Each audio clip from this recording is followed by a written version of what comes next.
Здравствуйте! Вы смотрите программу «Тема дня». Гость сегодняшней программы – примар села Дизгинжа Василий Капсамон. Василий Степанович, добро пожаловать к нам. Спасибо огромное за приглашение. Развитие инфраструктуры села, ремонт дорог и другие предвыборные обещания вами были озвучены, когда вы выдвигались в примары на второй срок. Жители села вас в этом поддержали. Что удалось на сегодняшний день сделать и какие проекты вы реализуете на данный момент? Да, спасибо еще раз огромное за приглашение. Всем здравствуйте. Уже почти полгода будет, как я работаю уже второй мандат в должности мэра, примара села Дизгинжа. Спасибо огромное за доверие, то, что люди оказали мне и моей команде. Мы, конечно, обещаний больших таковых не давали. Но именно конкретно, главное, что мы будем делать. Что нужно людям?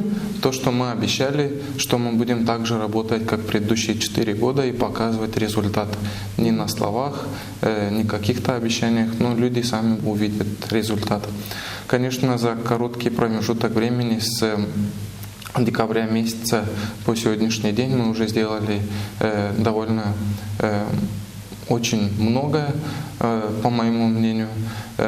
Мы начали также работать, продолжили, точнее, работу в стенах детского сада, за пределами детского сада и на территории села. То есть вы начинали еще первые 4 года, когда работали какие-то проекты, да? Конечно. Они не завершились и завершаете сейчас?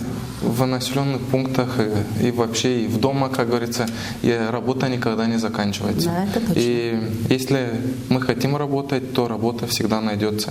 Поэтому мы начинали в детском саду, открытие дополнительной группы, потом... Сколько групп открыли? У нас сейчас 8 групп есть в детском саду. У нас было 6. То есть еще 2 группы открыли, да? Да. У нас хватает для села одного детского сада? Мы сейчас берем детей с 2 лет и старше. Конечно, есть дети, которые не подпадают. У нас мы не можем охватить еще 15 детей. Но это очень довольно большой результат, потому что родители имеют возможность выходить на работу, и в семье есть дополнительный уже заработок, когда уже 2 родителя работают. Я начал говорить о том, что было уделено внимание детскому саду. Мы полностью, как с первого открытия детского сада еще с 60-х, 70-х годов, как она открылась, там не были заменены двери внутренние, мы полностью заменили, сейчас сделали энергоаудит в данном здании. Заменили деньги с примарии, своими силами? Да, получается, с нашими силами мы все заменили, все двери внутри детского сада, плюс сделали энергоаудит и подали новый проект по энергоэффективности в саду Европян. Там замена крыши, утепление здания, потому что у нас очень много денег уходит на отопление в зимний период.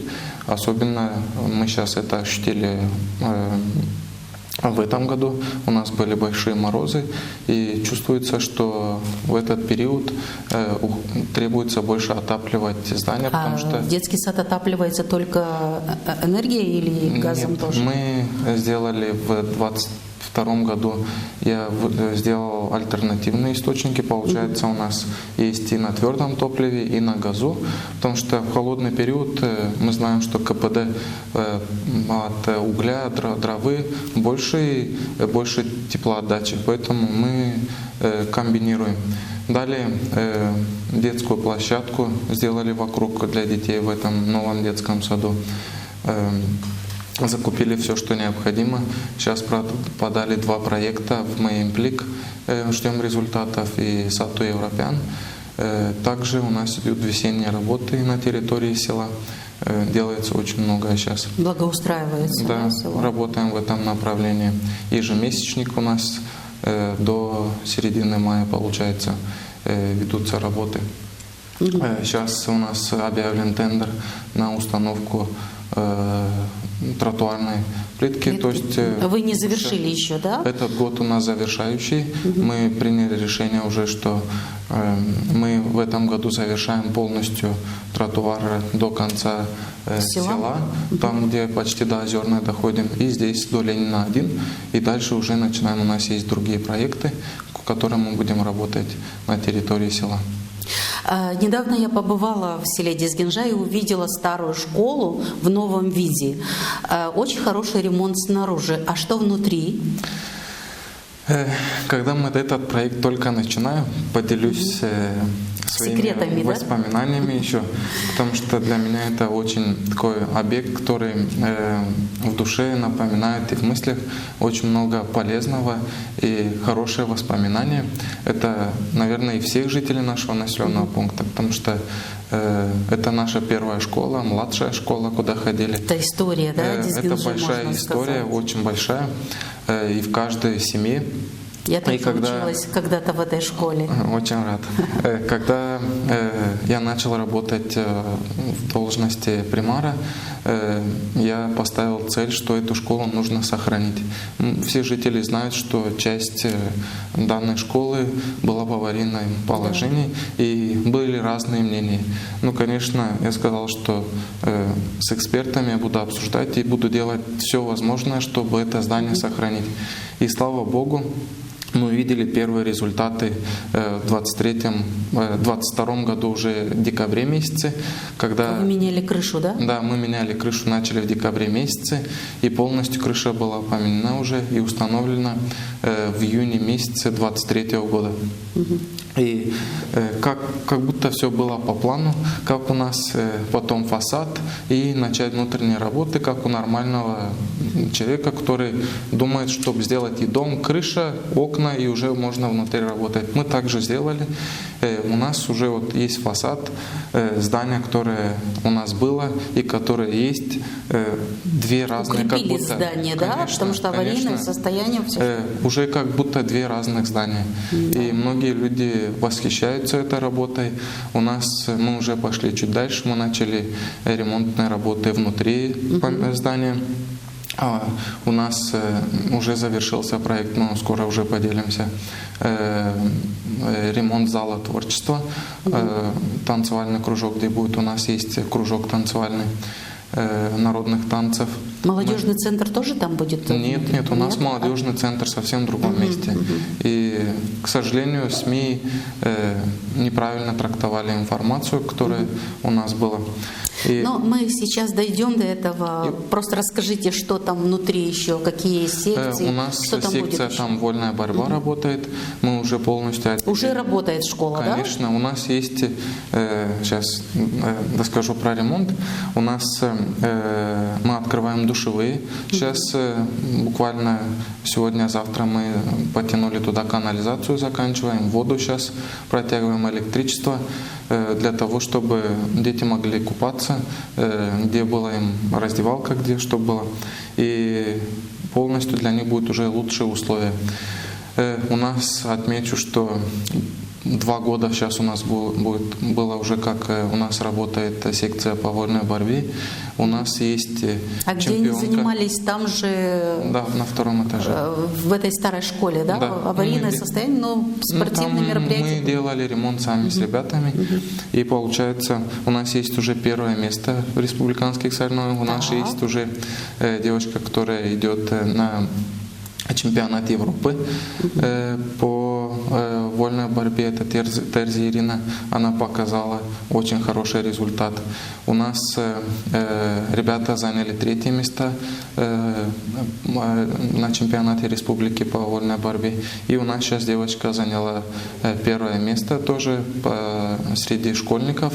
Она тоже, насколько мне известно, что заслужила титул пойти на чемпионат Европы по вольной борьбе. Это очень большой результат для нас. И мы будем дальше поддерживать наших детей для того, чтобы они свое свободное время использовали с пользой для себя и для своего развития. То есть вложили вы финансовые средства очень вовремя и очень в правильном направлении. Но кто финансировал? Да, давайте про деньги. Смотрите, у нас есть местный бюджет, и мы часть с регионального. Полностью школа делалась, у нас крыша Сату Европеан, мы выиграли 3 миллиона. Европейский проект. Да, крыша. Потом у нас спонсор был Конан Петрол, был 1 500 000 на утепление. И плюс исполком и местный бюджет мы делали танцевальный зал делали за местный бюджет, и душевые раздевалку мы делали исполком и примари. Когда вы говорите за местный бюджет, это бюджет села Дизгинжа, да? Да, вы об этом говорите. Да. Но на открытии школы вы не резали ленточку вместе с Башканом Евгением Гуцу. У вас не было видно в кадре, я просмотрела просто видеоролик. Почему? Вы не присутствовали в селе или в чем? Смотрите, тогда была предвыборная кампания в тот период. Когда открытие было, да? Ну да, мы знаем все прекрасно, что во всех селах в этот период шли предвыборные кампании, и делались определенные заявления. Конечно, когда выбирали Башкана, говорили, что будем все работать вместе. Мы надеемся, что так и дальше будет продолжаться, будет работать будут вместе. Продолжаться, будут работать или будут говорить только? Нет, я думаю, нужно работать вместе. Какая бы власть ни была, мы не идем с кем-либо враждовать. У нас, когда мы шли на работу, когда я баллотировался, у меня была цель для того, чтобы развивать наш населенный пункт. Поэтому с кем-либо ругаться, с кем-либо выяснять какие-либо отношения, на это нет времени. Я ставлю себя немного выше этого. Есть более важные дела, куда я буду уделять внимание, и будет больше результата. Абсолютно с вами согласна. Так почему вы не были на открытии школы? Я не был приглашен, во-первых, и я не поехал. Понятно. Очень отрадно, что по всей улице Ленина в селе Дизгинжа вы посадили розы. Только центральная улица засажена цветами или еще где-то посадили? Расскажите, что это за проект? В этом году я принял решение о том, чтобы посадить вдоль тротуара розы. Мы закупили 2400 Собственный роз. бюджет. Да. Закупили 2400 роз, там разных сортов, и определили, одна улица будет белая, другая красная, другая желтая, и раздали людям там, где они проживают, работники примарии сажали. И плюс сейчас идет полив для того, чтобы корневая система данных роз укрепилась.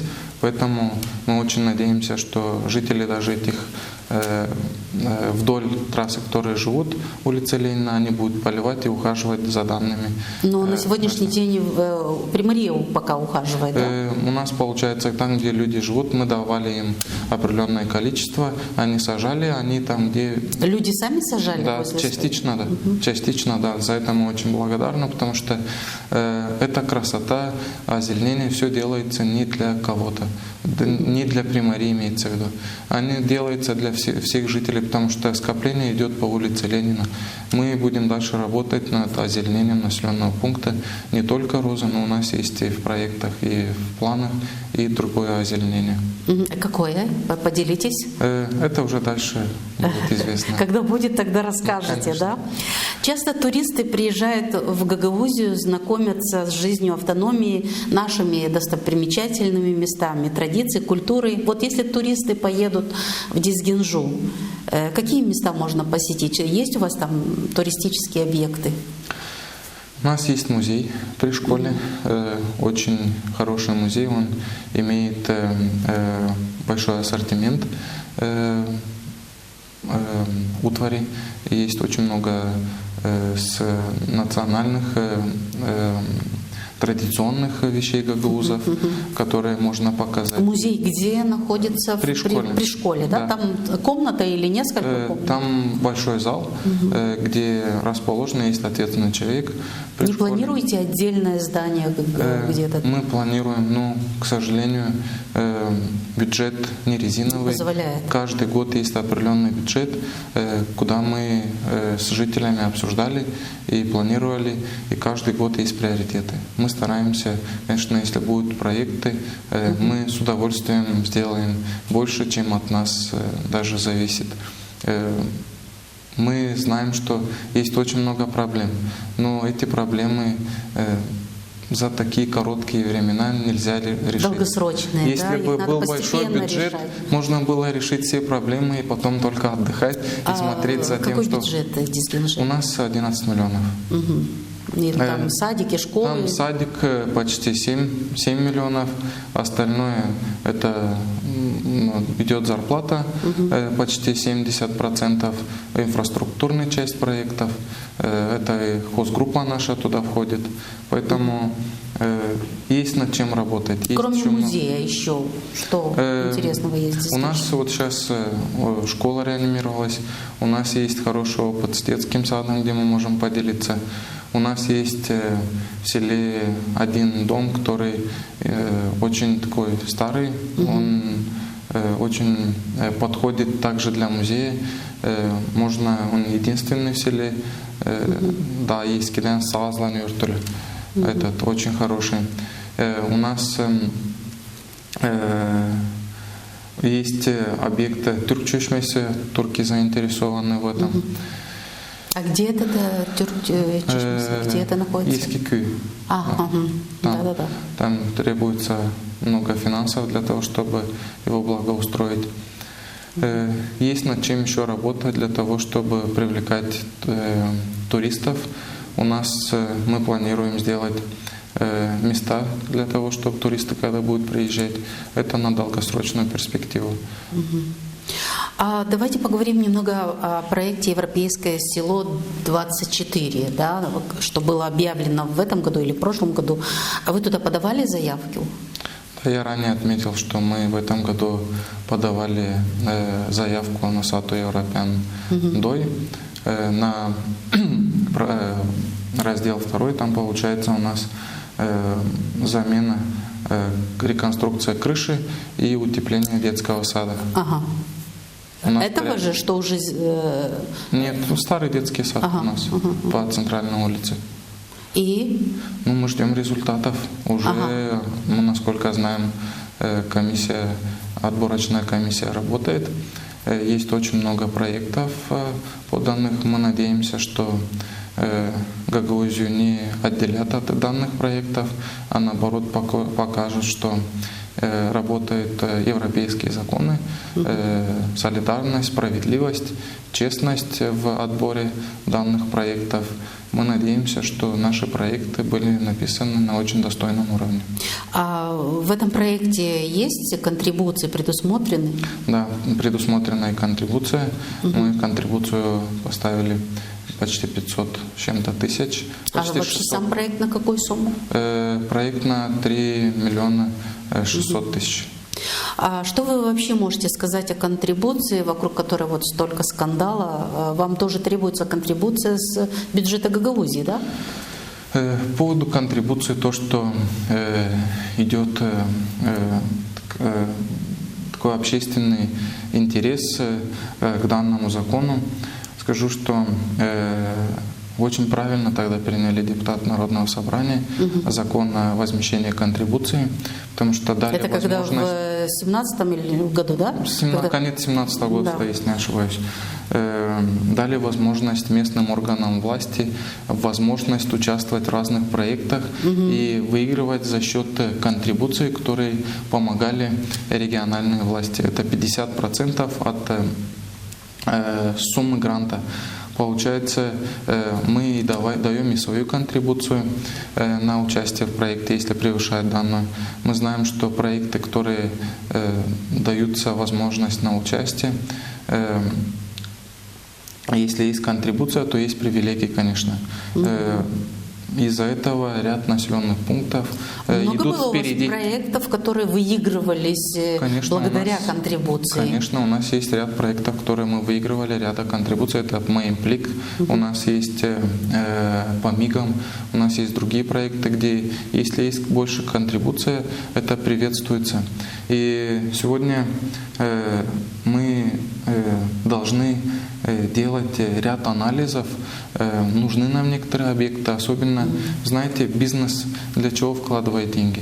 Их конечная цель – это получение прибыли. Поэтому наша цель как органов местного публичного управления – это объекты, которые мы делаем, будет ли у них спрос и как будет пользоваться этот объект дальше. Ни одно село еще я не слышал, чтобы делал какой-то объект и он не пользовался публичной пользой. То мы видим, что есть сейчас идет этот разговор с упаковочным цехом. Двором, упаковочный двор. Я не хочу комментировать данный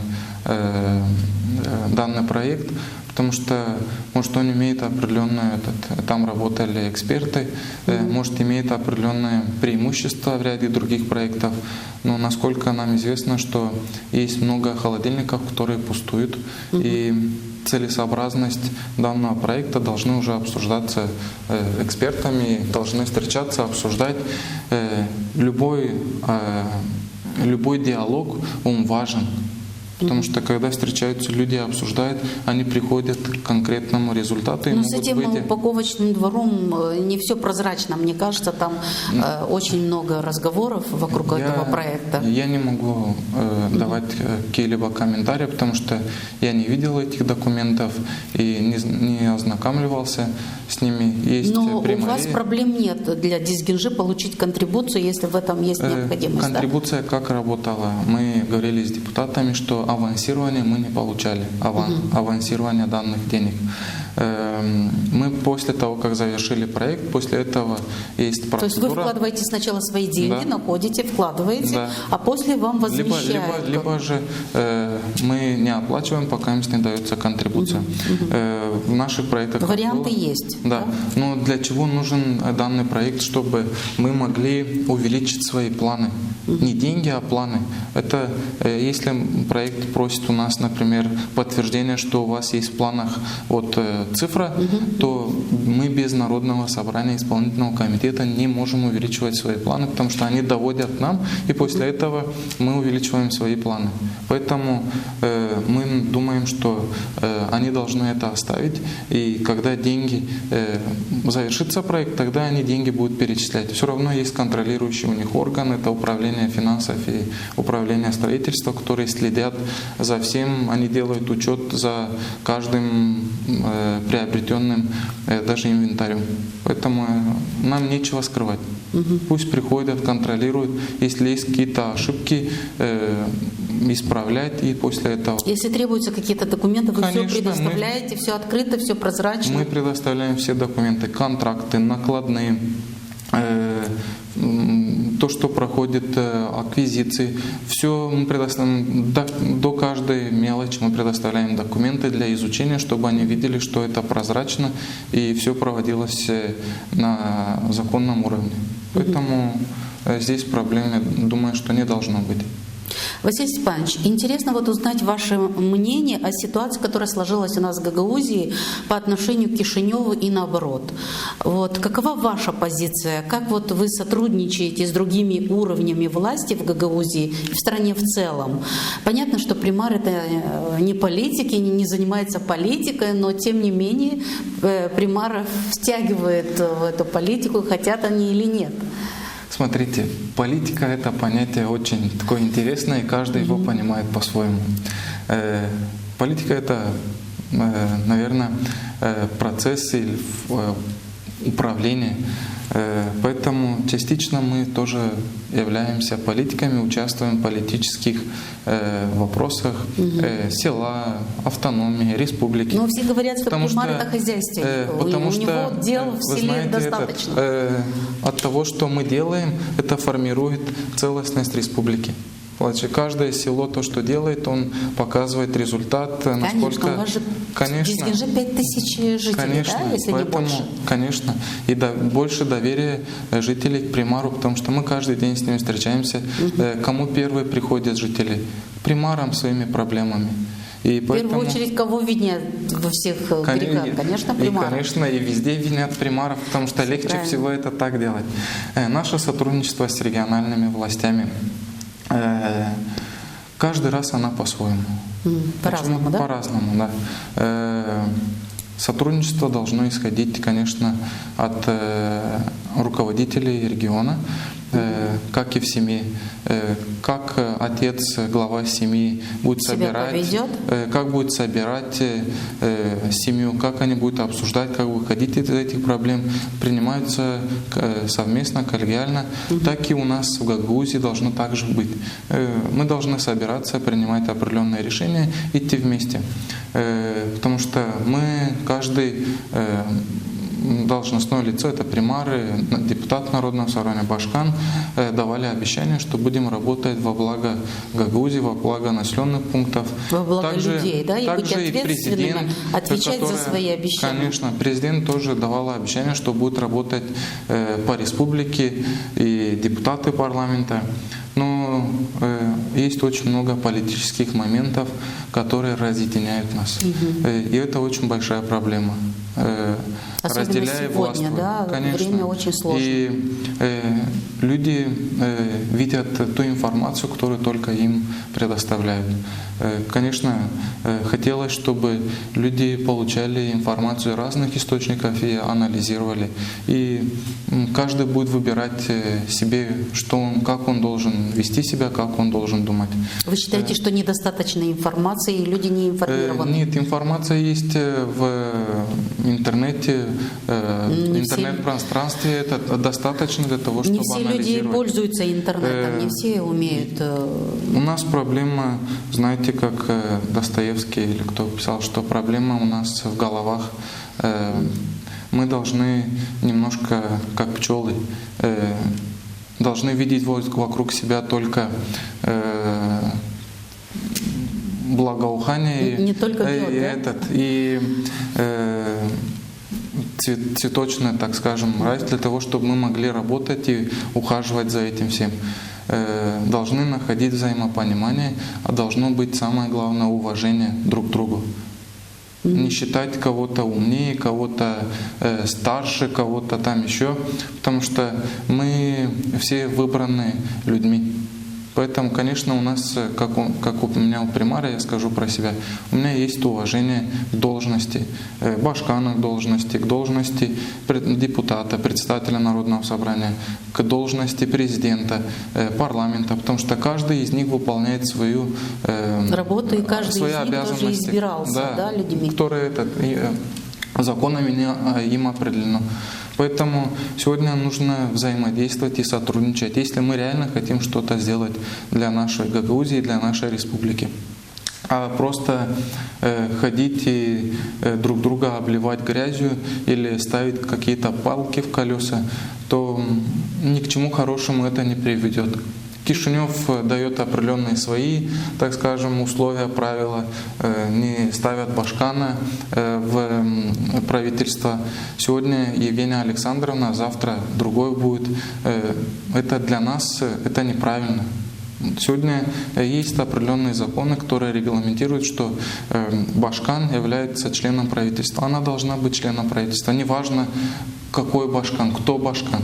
Но президент озвучила причину, по какой причине, и не только президент, но и все, кто приезжает к нам в Гагаузию, вот они говорят, что не можем мы, не рукопожатны сегодня Башкан по причине, Сегодня ее тоже выбирали граждане Республики Молдова. Сегодня это автономия Гагаузии.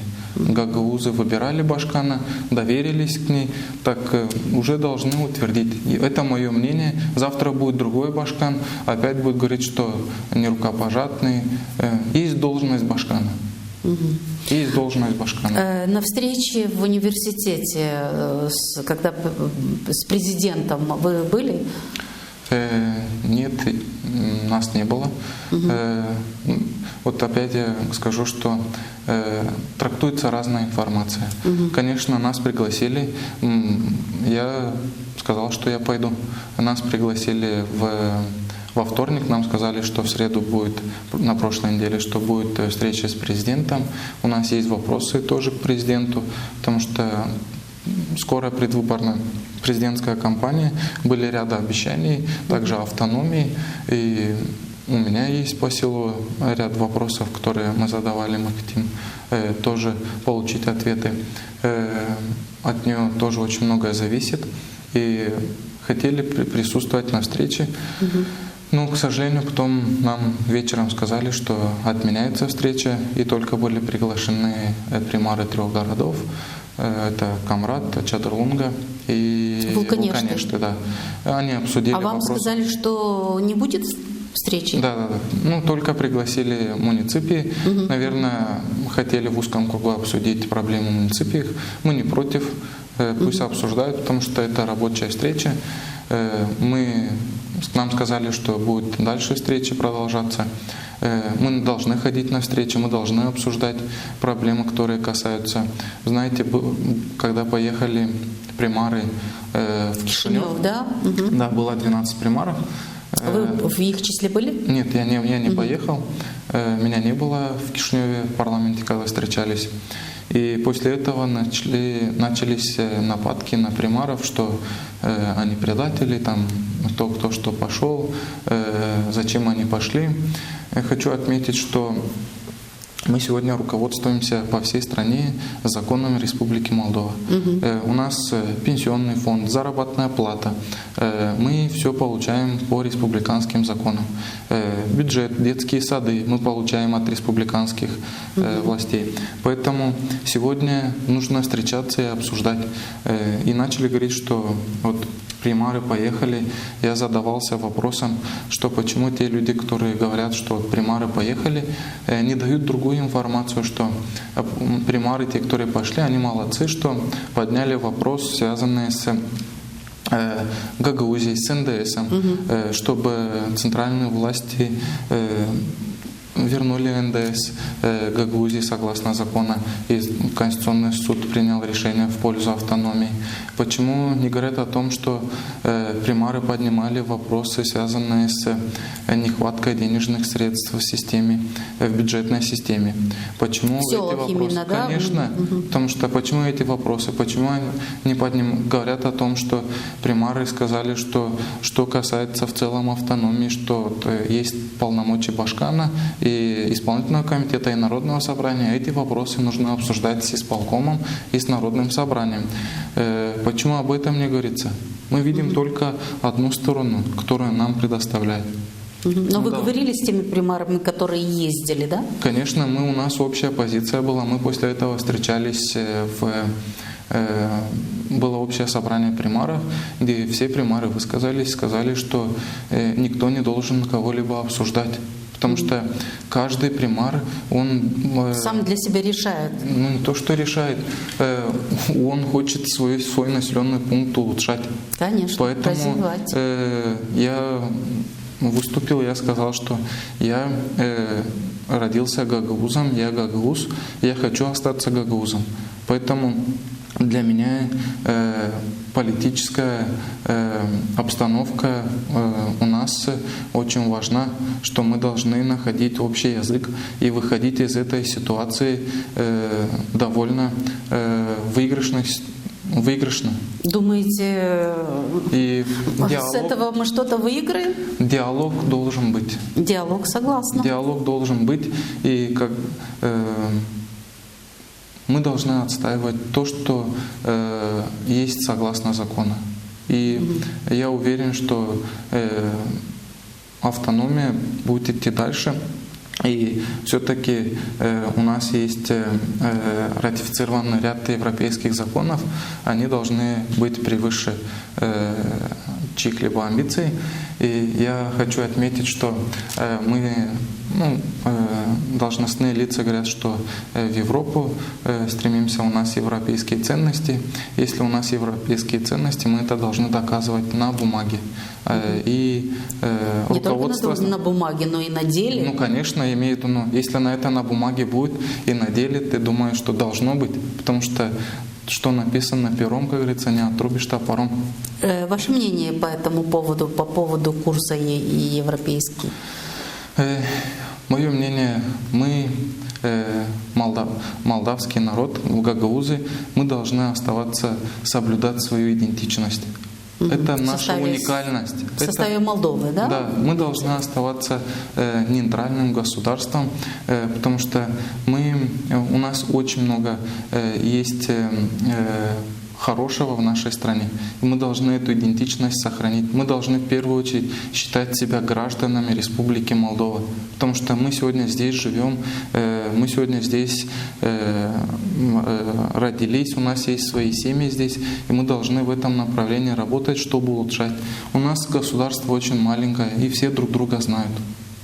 Поэтому нам легче работать. Я считаю, что Молдова должна оставаться Молдовой. В этом направлении все мы должны работать. Я считаю, Вы считаете, что если Молдова вступит в Европейский Союз, потеряет свой нейтралитет или независимость? Мне кажется, там даже лучше себя Молдова будет считать. Мое мнение, что это мое личное мнение, что Молдова должна оставаться Молдовой. Я считаю, что патриот тот человек, который ни в одну сторону не хочет идти и ни в другую. Например, я возьму семью, нам вступить в другую семью, либо в другую. Дружить с теми соседями или с этими соседями? Нам нужно дружить и с этими соседями, и с этими, потому что сосед — это твой сосед, который ты можешь обратиться к этому, и мы сможем найти общий язык. Но наши соседи Украина и Румыния, получается. Мы живем в Молдове. Ну давайте вернемся все же в село Дизгинжа, да? Вернемся к нашим проблемам, это нам ближе. Скажите, что в работе примара самое сложное? И вы не жалеете, что выбрали этот путь служению людям? Потому что я помню ваше высказывание, что примар служит народу. Наверное, единственный примар, который постоянно об этом говорит. Конечно, нас выбирали, поэтому мы обязаны делать все возможное, чтобы улучшить жизнедеятельность нашего населенного пункта. Я не жалею, что я выбрал этот путь, то, что особенно благодарен, что люди мне доверили. Я получаю очень много, так скажем, позитива от того, что у нас получается вместе поменять к лучшему. Мы видим очень много результатов, особенно когда я вижу результат своей работы, то меня больше вдохновляет на то, чтобы идти дальше и работать для более высоких, так скажем, наверное, достижений, для больших реализаций проектов. И самое сложное, есть сложности, конечно, когда нас втягивают определенные ситуации, когда мы остаемся посередине. Пытаются сделать так, чтобы... Перетянуть канат, в свою сторону? Не то, что перетянуть. У нас у гагаузов есть такое, что «тё ешек ангсе ишле или бигер он да дуэли». Поэтому и с той стороны, и с этой стороны там пермары виноваты, здесь примары. И люди иногда не понимают, что это политическое, так скажем, направление, и люди обращаются к нам. Люди в этом не разбираются. Мы спрашиваем, мы объясняем людям, говорят, а почему они так сказали? Мы говорим, не знаем, наверное, хотели от себя взять эту проблему и перекинуть на наши плечи. Но мы всегда говорим, что наши плечи крепкие, мы можем взять на себя и дальше идти, и мы уже не раз привыкли к этому. Примар должен отчитываться перед жителями ежегодно. Вы, может, чаще отчитываетесь, да? Какие еще инструменты, отражающие прозрачность принятия решений и ответственность перед жителями села, вы используете в своей работе? Отчет примара, конечно, должен быть. Мы в прошлом году, сколько я помню, не отчитывались. Почему? Предвыборный год был? Предвыборный был, башканский предвыборный, и не было. Ну, мы каждый раз делаем, так скажем, отчет о своей проделанной работе. Было сделано это, мы делимся с людьми, у нас есть социальные сети, это у нас есть специальная группа Дизгинжа-Инфо, где мы информируем о проделанной работе, либо о каких работах мы планируем сделать, либо какие-либо другие новости, которые непосредственно касаются для общего обозрения населения. Сайт Примарии работает? Нет, сайт у нас сейчас мы должны оплатить, дальше будет работать, но у нас не хватает специалистов для того, чтобы размещать всю информацию на сайте. Должен быть отдельный человек, который будет этим заниматься. У меня есть свои личные страницы, где мы делимся с информацией, поэтому это общедоступно, люди видят о работе либо о каких-либо информациях. В прошлом году я сделал видеоотчет о своей проделанной работе, и люди видели эту. В селе людей не обманешь, да? Они и так знают. Они каждый видят день общаются, работу. и каждый день это все видно, то, что делается, это остается. Поэтому отчет, я говорю, что делается практически постоянно о своей проделанной работе. Как вы обеспечиваете досуг молодежи в селе, вот кроме того, что вы рассказали в этой новой школе, какие мероприятия проводятся для молодых людей, для юношества? У нас есть молодежный центр. Хороший центр. Да, он у нас уже... Могу подтвердить. Да, спасибо. Вы посещали, спасибо огромное. Да. Мы там проводили свои мероприятия. Да, спасибо. Мы помним. У нас есть молодежный центр, где у нас посещают молодые ребята. У нас вы тренинги организовывали у нас для молодых людей, для того, чтобы... Обучали их азам журналистики. Кстати, до сих пор мы с ними сотрудничаем. О лидерстве. Это очень полезные, скажем, темы, которых должны знать молодежь, в которых должны участвовать. У нас есть другие мероприятия, которые проводятся в стенах молодежного центра. У нас есть уже непосредственно мероприятия, которые у нас запланированы за целый год. Чем еще увлекается? У нас, я отметил, что танцевальный кружок у нас есть, борьба, спортзал. Танцевальный кружок где вы проводите? Насколько я знаю, Дом культуры нету в селе. Нет, единственное село, которое не имеет Дома культуры. К сожалению. Это большая проблема. Это проблема большая. И не решается, да? Если бы это здание осталось бы в целости, сохранности. Если бы не развалили нам. Вы бы сейчас сделали бы ремонт, вот старая школа, это пример. Там бы уже давно все бы функционировало. Я вам говорю честно, потому что за такие деньги, которые было использовано для того, чтобы снять, разрушить. Там можно было сделать очень много. И Дом культуры бы уже полностью бы работал. Потому что есть у нас вот сейчас программы, которые направлены на это, на культурные, и плюс есть хорошая возможность, была этот закон о капитальных вложениях, когда незавершенный объект туда выделялось как региональный. Дом культуры давно бы работала. А почему вот так произошло? Кто принял такое решение разрушить Дом культуры? Это уже история. Тогда это уже 6 лет. Этим вопросом сейчас никто не занимается, да? Уже 6 лет прошло. Там фундамент только стоит. И, к сожалению, перспектив пока на это больших нету. Вы никуда не обращались? Мы обращались не раз. В исполком, чтобы помогли? Мы обращались в исполком. Мы очень сотрудничаем с депутатом, поэтому он знает, конечно, о всех проблемах, то, что у нас есть. Плюс мы обращались раньше к президенту, потом в ТИКа. Куда была возможность, мы везде обращались. Но туда очень большие финансы нужны. Чтобы сегодня поднять новое здание, это только 7 миллионов лей. И плюс дальнейшие работы, это еще в пределах столько же. И 15 миллионов лей – это очень большие деньги для населенного пункта. Плюс все равно мы этот вопрос не оставляем. Будет возможность, мы будем работать.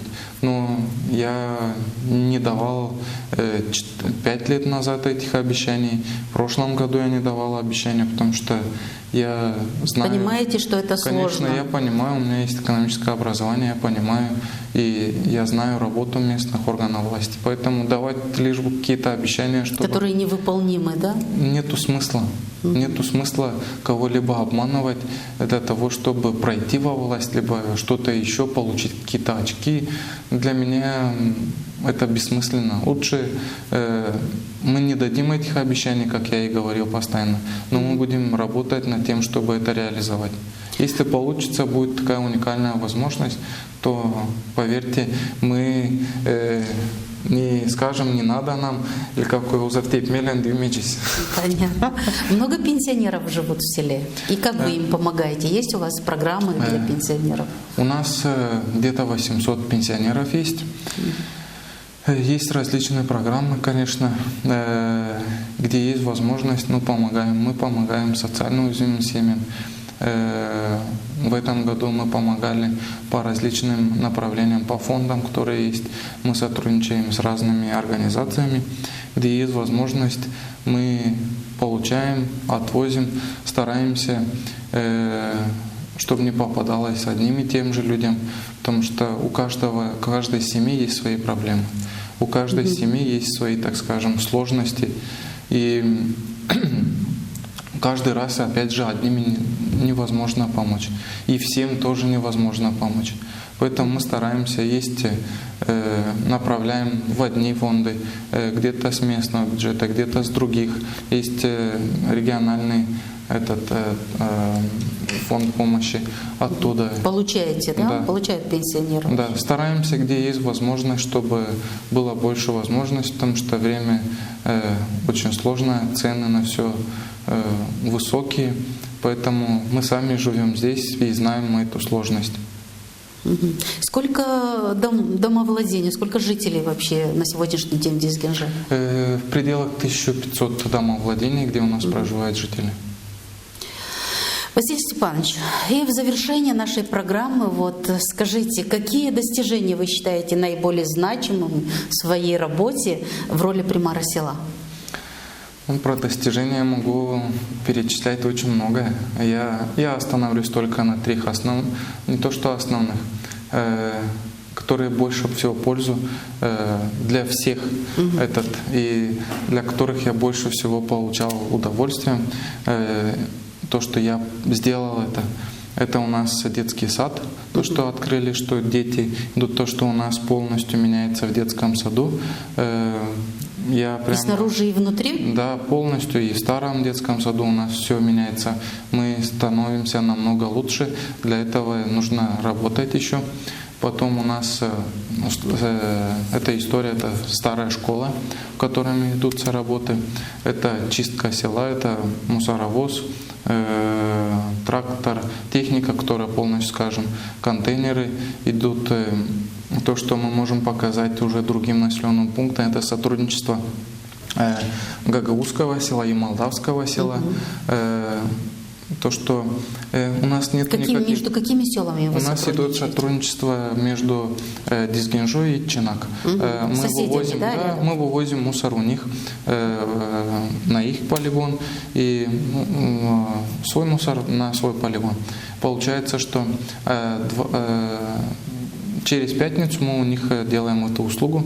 Скажу вам, что очень легко договариваться, и нету никаких баррикад между молдаванами и гагаузами. Наоборот, у нас очень хорошие взаимоотношения, сотрудничество. У нас сейчас идут по одному проекту, мы написали еще один проект. Мы привлекли... Совместный проект, да? Да, еще мы привлекли сейчас еще один, если, дай Бог, все будет хорошо, мы будем сотрудничать с Чинак, Топал, Дизгенжа и Буджак. Мы уже будем идти 2 населенных пункта в Гагаузии, 2 с Чемишлийского района, наши соседние села. Мы будем у них тоже предоставляет услуги. То есть Дизгенжа будет предоставлять услуги всем этим троим. Дизгенжа за эти услуги что-то получает? Да. Что? Ну, они оплачивают нам, тарифы есть тоже у них. Нашим примером уже интересуются и другие населенные пункты, приходят, спрашивают, как у вас так получилось, как делается. Мы делимся. Для меня это очень большое достижение. И это пример кишиневским властям и нашим властям, как нужно работать, да? Что можно, не проблема не в молдаванах и в этих, проблема в политиках. Политики создают определенные проблемы для себя, вокруг себя, и потом пытаются как-то из них выходить. А между жителями нету этих проблем. Наоборот, мы уважаем молдаван, молдаване уважают нас, и у каждого есть чему учиться. Поэтому для меня вот эти достижения очень большие, и большое достижение для меня то, что у нас есть взаимопонимание в населенном пункте, и мы можем, если есть проблема, стараться решать его вместе с жителями. Мы консультируемся с жителями, и из-за этого есть результат. Диалог и уважение друг к другу. И есть доверие жителей, да, к вам, как примару? Огромное. Спасибо огромное за это доверие. Это ни с чем не сравнится. Для меня это очень большая гордость и радость, что за 4 года, несмотря на то, что говорили, что молодой, там, без опыта, что мы могли вот эти стереотипы перебороть и показать, что не проблема в молодости, а это наше преимущество молодость, что мы можем делать вот это, у нас очень много энергии, у нас разные взгляды, у нас знания, а самое главное желание что-либо менять для своих детей и для себя. Получается, я живу в этом населенном пункте, я хочу, чтобы мои дети ходили в хороший детский сад, в хорошую школу, в хорошие, там, скажем, секции, для хорошей вот это. Как я хочу, так и другие люди хотят, которые находятся в селе. У нас не нужно быть, наверное, настолько грамотными, либо иметь там докторскую, либо столько высших, чтобы понимать простые истины, простые человеческие, скажем, потребности. Для меня, наверное, плюс, что имею и высших образование несколько высших. Для меня, наверное, это и преимущество, что меня толкает к этому. Я буду дальше работать для того, чтобы развивать и находить общий язык. Для меня не важно, кто голосовал за меня, кто не голосовал. Все жители для вас, вы примар для всех? 100%. Так скажем. Я работаю со всеми, я не выбираю, что вот он такой, он сякой. Не нужно мне судить, потому что в тот период у людей были разные мнения, и он находился в разных... Все понимают, что конечно, выборы — для это этого борьба. и выбор. Да, для этого это есть борьба. выбор. Ну что ж, я благодарю вас за участие в нашей программе. Желаю удачи вам в вашей работе и дальше. Для телезрителей напомню, что гостем сегодняшней программы был примар села Дизгенжа Василий Степанович Капсамун. Еще раз вас благодарю, желаю удачи и до встречи в эфире.